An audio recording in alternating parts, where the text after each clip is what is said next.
serve you are opinionated views.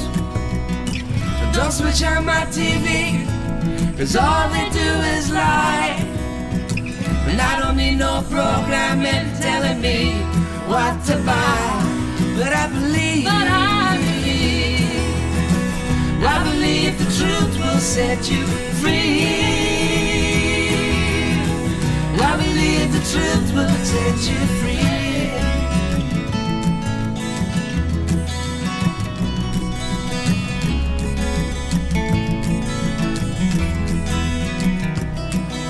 I don't believe in aliens. I don't believe in God. I don't believe in war. What are the reasons why they're for? Don't believe celebrities pretending to be what they ain't. Make poverty history, they say, bold and the saints.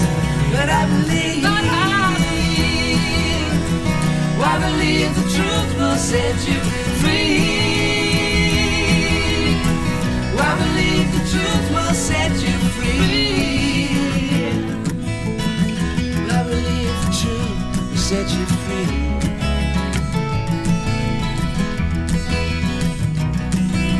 Don't believe the justice system will give you what you deserve. It's all around bad judges and Lucifer they serve. Don't believe banks are honest, they fleece you to the bone. And when there's nothing left to get, they'll even take you home. But I believe the truth will set you free. I believe the truth will set you free. I believe the truth will set you free. I believe the truth will set you free. I believe the truth will set you free. I believe the truth will set you free.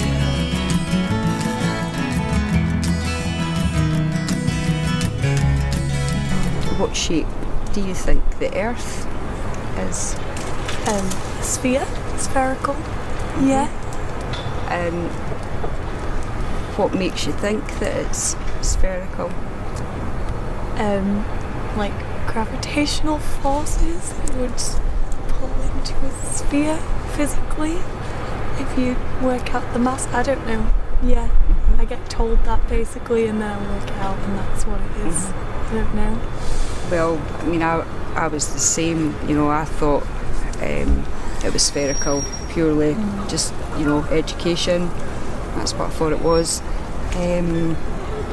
But recently I started researching about 2 years ago, after I'd seen a video on YouTube showing proofs of why it wasn't spherical, and that evidence was so like jaw-dropping. Yeah. I was like, oh my god, this can't be real, this can't be real, and thought I would be able to debunk it, thinking, you know, this is going to be really easy. And ever since then, 2 years later, I'm still here and I've not been able to debunk the whole flat earth thing. Certainly we're here today asking people, and it's really, really interesting, trying to find out and see, you know, if people have even questioned it. Have you ever questioned? I feel like it's been a thing at the moment. I've seen it a lot on the internet of people like arguing about it. Maybe over like the past year people seem to question it more, I don't know. But I feel like I'm kind of a person in which like I'll believe what I'm told to a point of maybe one day if I did go into space and saw it for myself, you know? That's like proper proof. Yeah, definitely. You know? I think more people should adopt that kind of attitude towards things, and they might, you know, well, it's thinking for yourself really, isn't it? Yeah. One of the proofs that seemed to be well, for me, one of the things was that like 500 years ago, you know, when our technology wasn't what it was today, it was decided that we were living on a spinning ball. And I just thought, wait a minute, 500 years ago, if we didn't have aeroplanes and all that to go up high enough to even see, how on earth did they actually manage to come to that conclusion, you know, all that time ago? And I just thought, it's not right, you know. Do you think it's like a thing of like people came up with an idea a long time ago and then everyone kind of just worked out ways to try and prove that because it was already the set idea? Almost, that would kind of seem like that. Mm-hmm. Yeah. And I mean, you know, it's, you ask one question and then it just kind of snowballs, because when you ask one question it opens up, I think, Pandora's box, you know, and all these other questions and things that you kind of have to face, like see the whole space. I mean, I loved space and planets and all that, you know, my mum loved it, and so kind of looking at what I perceived space to be and what we're taught and what it actually is, it's all very, very, very different, you know. In NASA, so many people, when you ask them why they think the Earth is the shape that it is, a lot of people say that it's because of the images that NASA, or the photographs that NASA produce, when they're not actually photographs, they're composite images, and they do tell you that, you know, they don't, they make no bones about it. But I just think, you know, people taking images as proof when, you know, I could show you a picture of the Loch Ness Monster and you probably wouldn't believe, you know. So why should we believe that all the pictures that are produced from outer space are real? And so many people, you know, just take that as gospel fact, that it is the reality, when we could all be going out there and maybe doing our own experiments, looking at things for ourselves. I think it's quite important. What's your thoughts?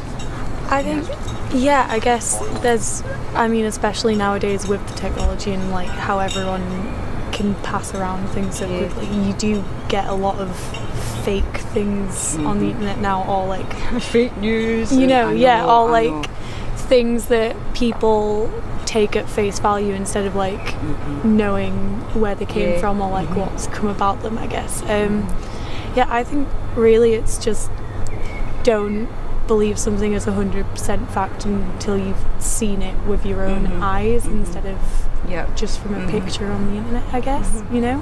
It's amazing. I don't know. Great answers. It was brilliant. Yep. No, I think what you've just said is great, and normally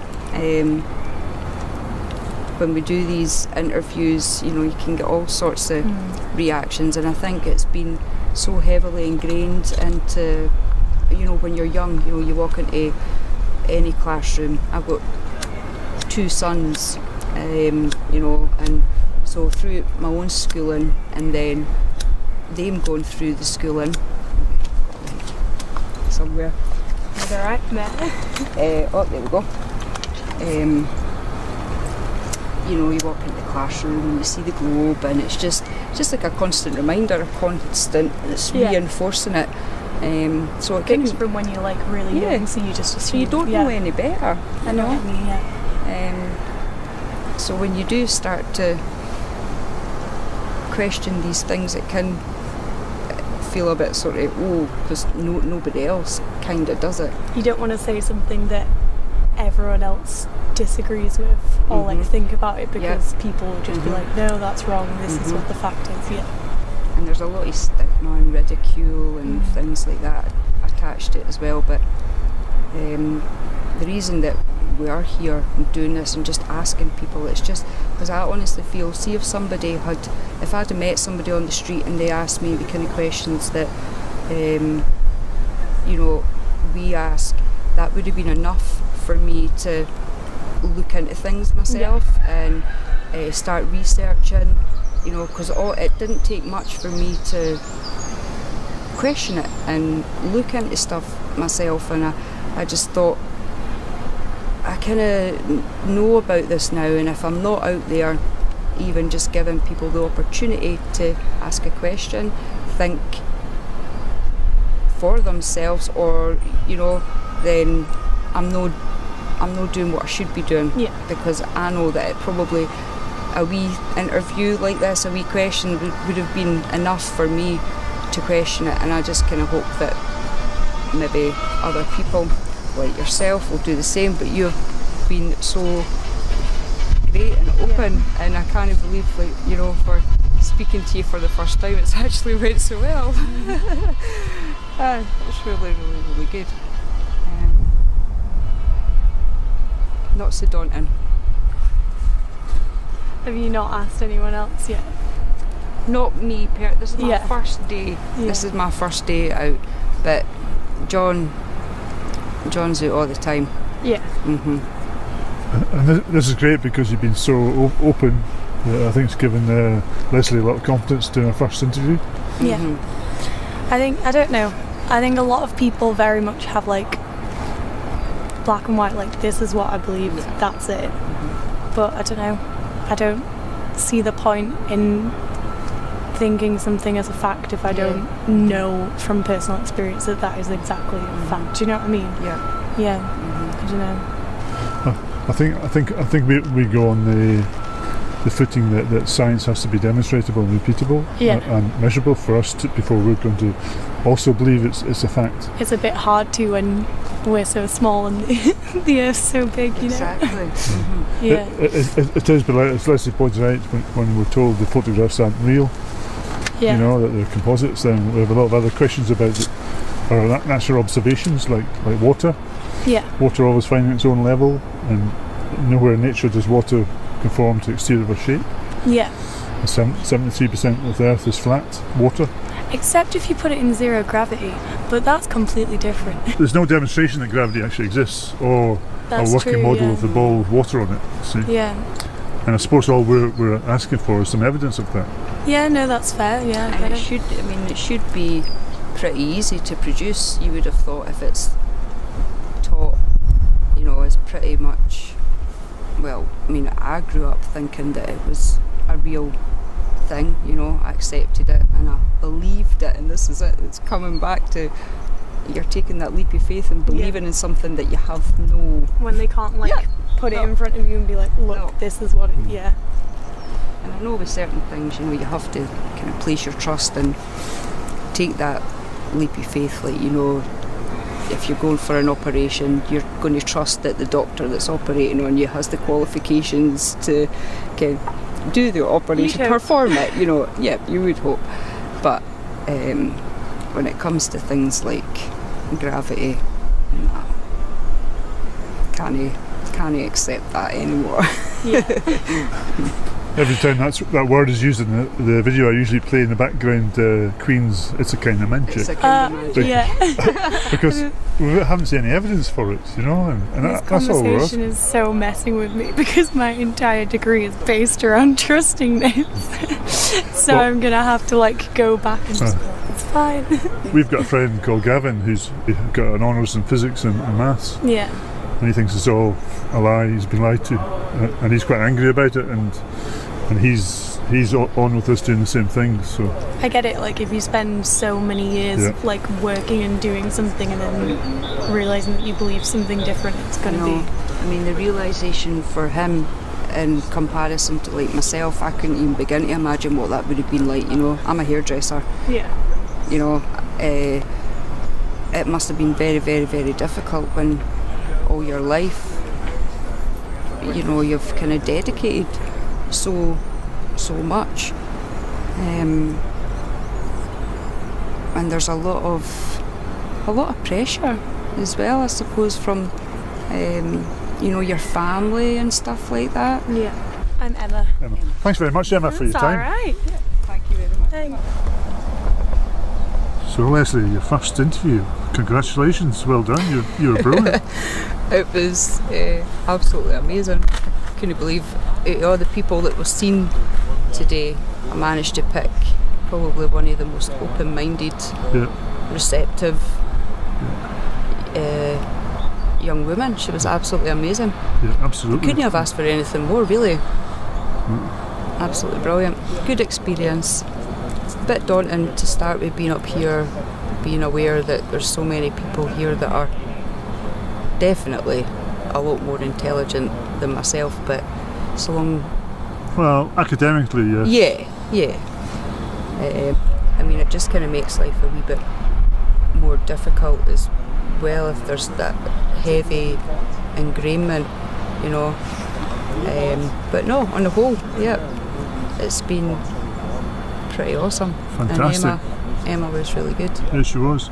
So despite Emma being my friend and me paying her, you're still confident.